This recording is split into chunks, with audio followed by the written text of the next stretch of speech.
For me, I have over $1 billion in Bitcoin now. I started accumulating that position last year. I think that this manifests itself into a gigantic asset class. This is equivalent to me to digital gold. Guys like Michael Saylor or Michael Strategy think it's better than that. Yeah. Could be 10 times gold. I'm not that optimistic about it. I'm not a Bitcoin evangelist, Hadley. I don't think that Jesus and Moses got together and made a baby and named it Bitcoin. That's not me. But I am an investor in this because I see the properties, technical properties associated with it. Ultimately, this is a delayering mechanism for the society. So I think President Putin sees it that way.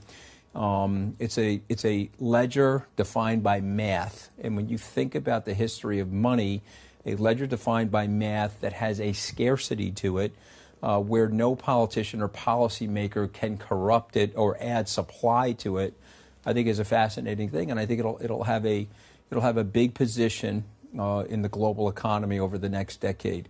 Will somebody like President Putin accept it for his commodities inside of Russia?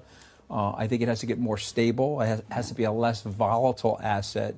I would characterize Bitcoin and these other cryptocurrencies right now as early adoptive technologies. And just go back to Facebook, Google, you pick the stock, Amazon. They all started with a wave of oscillating volatility before they stabilized. And of course, they all yielded tremendous growth and great returns, which I think Bitcoin will do.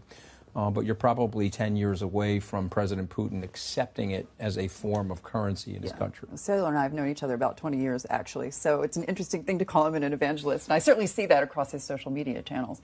But do you think generally it's an encouraging moment to hear the Russian president, whose country has been so anti so far, there's a big debate, right? Obviously, Jamie Dimon, who you know well, he thinks it's quote unquote worthless.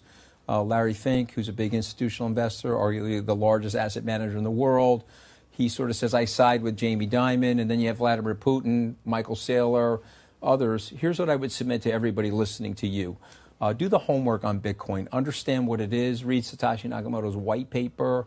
Probably read the Bitcoin Standard by Amos and a few other things. Because anybody that does the homework, Hadley, ends up investing in it. Okay, look at Ray Dalio, a Bitcoin skeptic, now a Bitcoin investor. Paul Tudor Jones, Stan Druckenmiller, Steve Cohen, Dan Loeb. These are brilliant guys that did the homework and drew a conclusion that they needed to own a piece of Bitcoin.